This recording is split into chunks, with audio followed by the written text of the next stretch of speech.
السلام عليكم ورحمة الله وبركاته.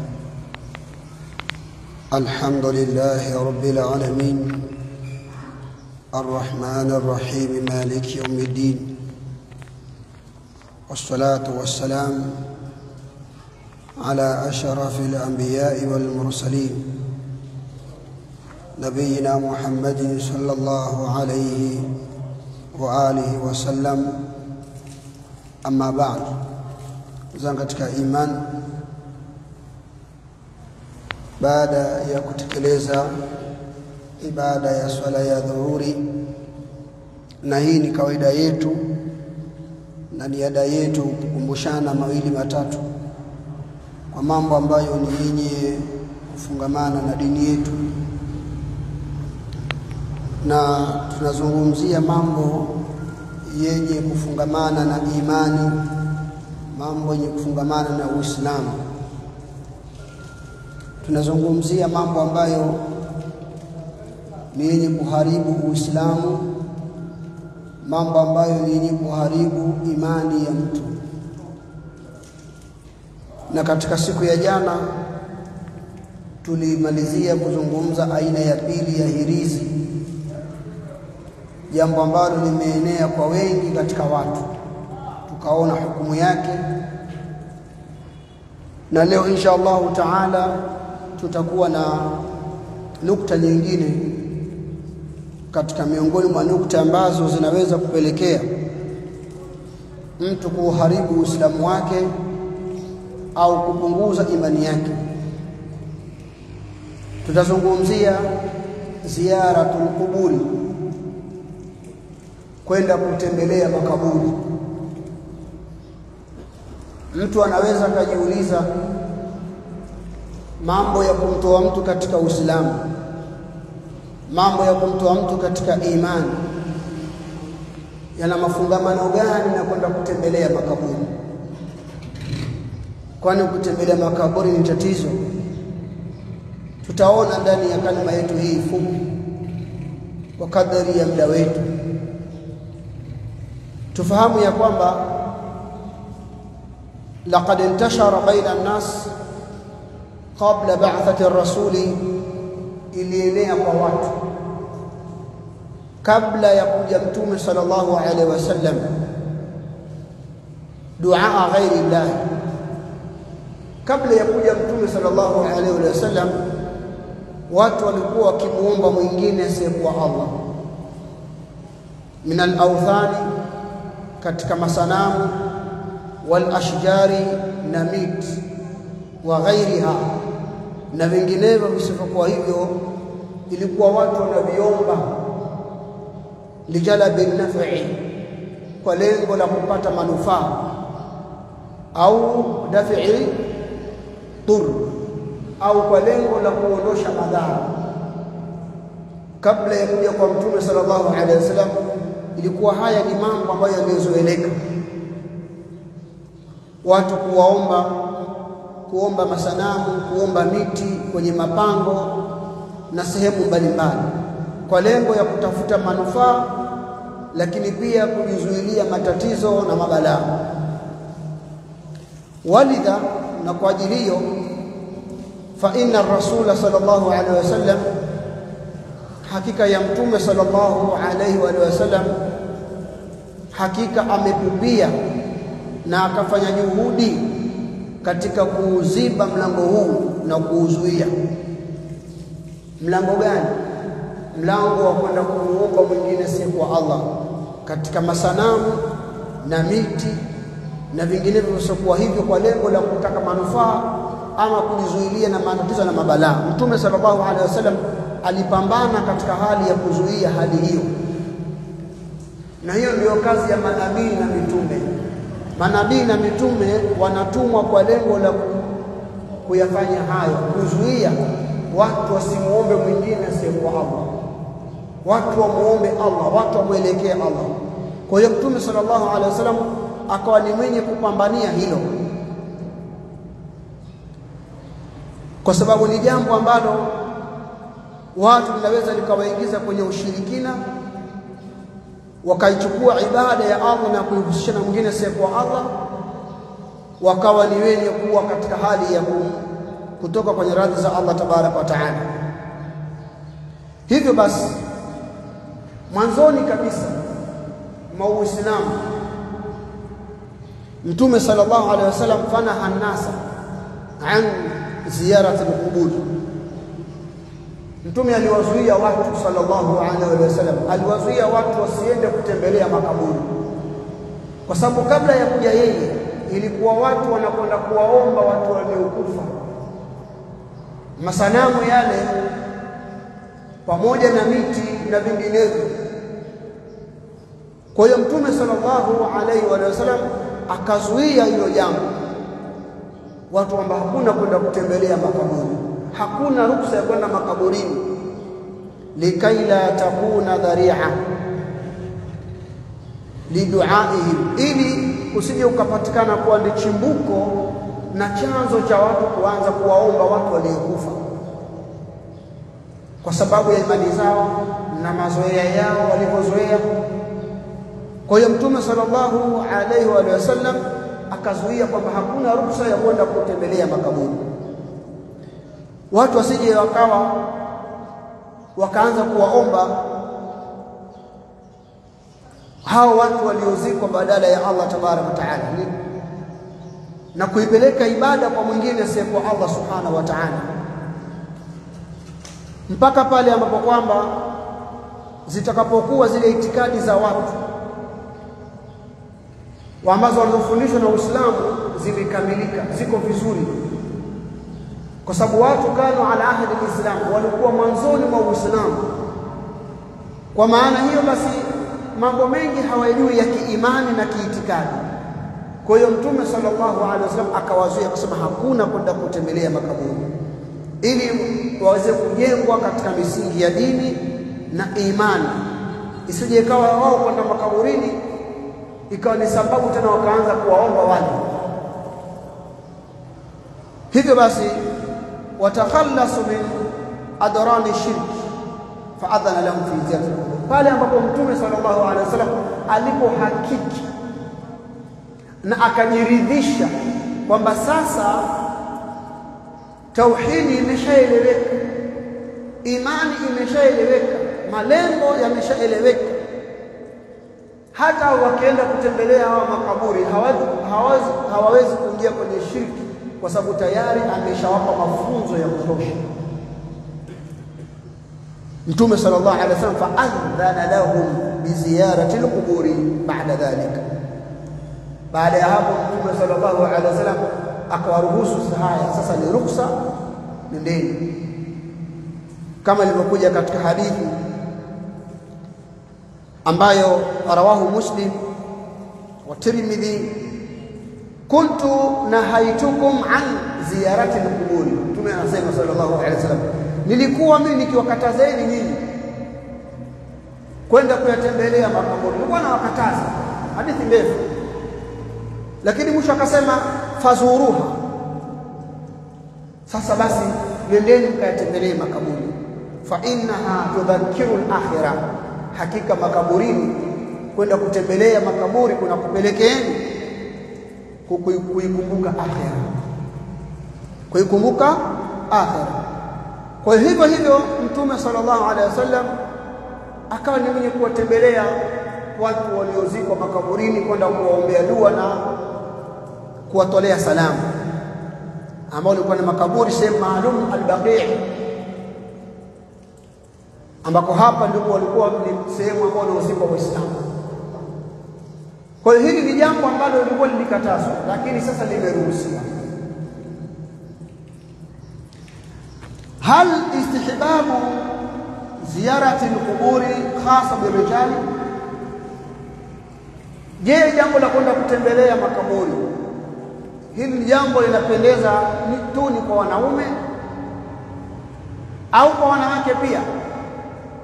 Ni hili jambo imetokea tofauti wa mtazamo kwa wanazuoni.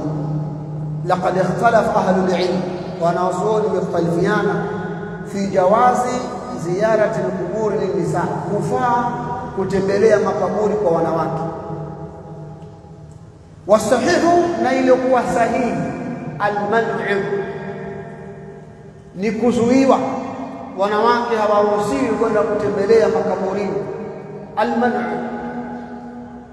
ni kuzuiwa min ziyaratihinna lilquburi, kwa ziara yao kwenda kutembelea makaburi, lithubuti nahyi an dhalik, kwa kuthibiti katazo juu ya jambo hilo, walilmafasid almutarattiba, na kutokana na maharibifu yenye kutokea ala ziyaratihinna lilquburi, kwa kule wao kuzunguka makaburi kuna madhara ambayo yatajitokeza kwao, min aljazaa, kule kufadhaika, watasakhuti, na kuchukia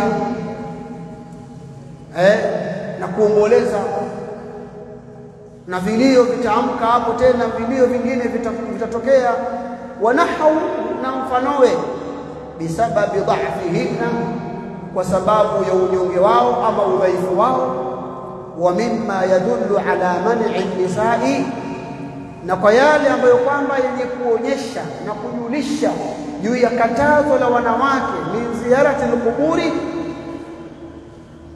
katazo la wanawake kwenda kutembelea makaburi. Jambo la kwanza ni hadithi ya Mtume sallallahu alaihi wasallam, hadithi ambayo rawahu Ahmad wa Tirmidhi. Anatuambia Mtume sallallahu alaihi wasallam, la'ana Rasulullah az-zawarat al-qubur, Mtume amewalani wanawake wenye kutembelea, wenye kwenda kutembelea makaburi. Mtume sallallahu alayhi wa sallam laana, amewalani wale wanawake ambao wenye kwenda kutembelea makaburi. Wa urda nahyu lilnisa'i an ittiba'i aljanaiz, lakini pia hoja nyingine ya kuonyesha kwamba wanawake haifai kwenda makaburini, limepokelewa katazo linalowahusu wanawake kuzuiwa kwao kutokulisindikiza jeneza, kwamba wanawake sio kama vile dini nyingine potovu kwamba wakina makaburini wanaenda wote, wake na waume. La, katika Uislamu haiko hivyo. Katika Uislamu wanawake hawaruhusiwi kusindikiza jeneza, kulipeleka makaburini, bisababi almafasid almurattaba almutarattiba alayhi, kwa sababu ya yale ambayo tunayozungumza katika mambo ambayo ni ya kimaharibifu. Famin babi aula ziyaratul quburi, ikiwa wamekatazwa wanawake wasilisindikize jeneza, wasilipate jeneza, kuliswalia wanaswalia. Na hii ni jambo ambalo lililosahauliwa kwa wengi katika Waislamu. Wanaona kwamba kumswalia maiti ni wanaume tu, kumbe la, atakiwa aswaliwe hata na wanawake vile vile, wana haki ya kumswalia maiti. Wanamswalia wao, wakimaliza wanaume wanaenda kumswalia. Kwa hiyo wamekataza wasisindikize jeneza. Kwa nini wakatazwa? Ikiwa wanaume wako mbele wameshika jeneza na wao wakawa nyuma, lakini kwa nini wamekatazwa? Kwa sababu ya yale maharibifu yanayotokana na wao katika jambo hili. Basi ikiwa ni hivyo, ikiwa kulisindikiza kwao ni haramu, haifai, basi hata kwenda kule makaburi ni pia kwao haifai. Lakini jambo la tatu, taalilu nabii, ni kule Mtume sallallahu alaihi wasallam kutia illa liziyarati alquburi bi annaha taruqu alqulub, kunapelekea nyoyo kuwa laini, kwamba kule kutembelea makaburi lile tendo linasababisha mioyo ilainike, watadma aluyun, na macho yatatoa machozi, watudhakiru alakhirah, na inapelekea watu kukumbuka akhira. Walau futiha hadha albabu lilmar'a, lau kwamba jambo hili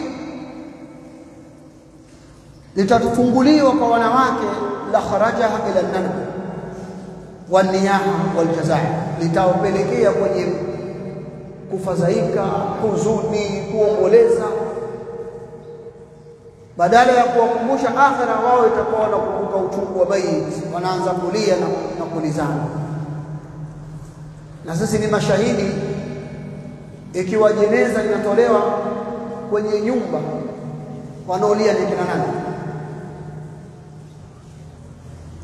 Jeneza likitolewa, ima linapelekwa msikitini kwa baadhi ya watu wanapofanya, lakini sunna ni jeneza liswaliwe uwanjani. Ndio sunna na ndio bora zaidi. Sasa wakati linatolewa pale, vilio pale watapokezana. Akianza mmoja tu, itakuwa hapo sehemu haifai vilio. Hasa hili ndilo ambalo kwamba linalowapelekea hawa kuzuiwa wasiende, kwa sababu ya nyoyo zao zilivyo. Wataanza kuhuzunika, kufadhaika, wataanza vilio upya. Ikiwa vilio vimeshanyamaza, hakuna vilio tena. Lakini katika wale waliolia, kuna ambaye bado hajafika pale. Kwa hiyo akija mwingine ni mgeni ambaye ule maiti anamhusu, akifika pale lazima aanze kulia, na akilia vilio vyaanza upya. Wale waliolia wakanyamaza watalia tena, kwa sababu washalizwa na nani? Na ule aliyofika mahala pale.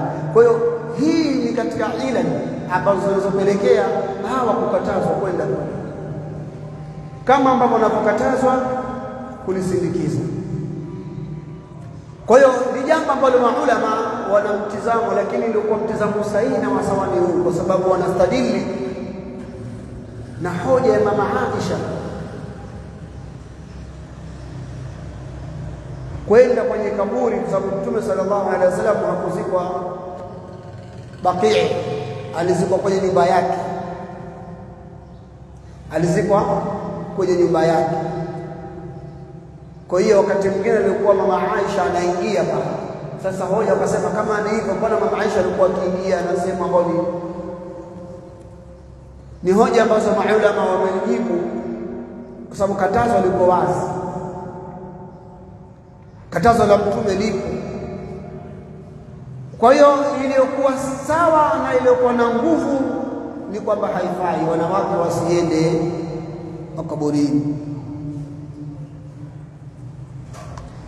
Kwa hiyo hapa tumezungumzia hukumu ya kutembelea makaburi na jambo la wanawake kufaa ama kutokufaa.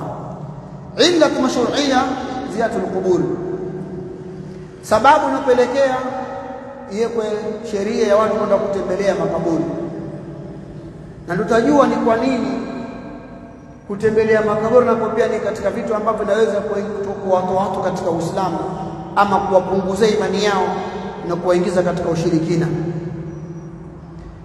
Imewekwa sheria ya kwenda kutembelea makaburi katika Uislamu kwa sababu kuu mbili. Kwanza, atadhakuru ni watu kujikumbusha, wal i'tibar bihali al-maut, na kupata mazingatio kwa ile hali ya kufa, hata yatadhakaru zairu, mpaka hata yatadhakara zairu, mpaka anakumbuka yule mtembeaji wa kumtembelea kaburi al-mauta, kuyakumbuka mauti. Hii ndio sababu ya kwanza ya watu kuruhusiwa kwenda makaburini, wanaume kutembelea makaburi. Jambo la kwanza ni kujikumbusha na kupata mazingatio juu ya kifo na hali ya kifo, wayastaidu liliqa'i Allah ta'ala, na ili aweze kupata hamasa na mwamko wa kujiandaa kukutana na Allah. Kwa hiyo kitendo cha kwenda kwenye makaburi kinasaidia yeye kupata mwamsho wa imani na kukumbuka na kupata mazingatio juu ya jambo kama hilo. Hiyo ni sababu ya kwanza. Sababu ya pili, assalamu ala al-maut, ni kwenda kuwatakia amani wafu. Sababu ya pili ya kwenda kutembelea makaburi ni kwenda kuwatakia amani, kuwaombea amani wale wafu, wal istighfar lahum, na kwenda kuwatakia msamaha, wa du'a lahum, na kwenda kuwaombea. Haya ndio makusudio. Fahadhihi ya ziyaratu mashru'a, na hii ndio ziara ya kisheria, hakuna jingine. Watu wanaenda kutembelea kule wapate nini? Wakumbuke kuhusiana na mauti na wapate mazingatio na wapate hamasa na mwamko wa kujiandaa kukutana na Allah. Jambo la pili ni kwenda kuwatakia amani wale wafu na kuwatakia msamaha na kuwaombea dua. Na haya ndio malengo na ndio makusudio ya kwenda kutembelea makaburi. Wama adaha, yakifanyika mengine yasiyokuwa haya, yakifanyika mengine yasiyokuwa haya niliyoyataja, basi ujue kwamba fa innaha ziyaratu mamnu'a, hiyo itakuwa ni ziara iliyokatazwa, muharrama, ambayo ni haramu. Ziara ya kwenda kutembelea makaburi ni ikiwa iko nje ya haya mawili niliyoyataja. Kwanza, lengo kujikumbusha akhera, kujikumbusha kufa na kujiandaa kukutana na Allah. La pili ni kwenda kuombea amani na kuwatakia msamaha na kuwaombea dua. Ziada ya haya ni haramu na imekatazwa, ni haramu na imekatazwa. Tusimamie hapa, tutakuja kuangalia hizo dua za kwenda kuwaombea waliokufa makaburi ni zipi. Pia tutakuja kuona ziara za kiuzushi na ambazo zenye kufungamana na ushirikina, ambazo zinapelekea mtu kumtoa katika Uislamu kulingana na vile ambavyo kwamba anavyofanya au kumpunguzia imani yake, kama tutakavyokuja kuona insha Allah taala. Wala hawla wala quwwata illa billah. Wassalamu alaykum wa rahmatullahi wa barakatuh.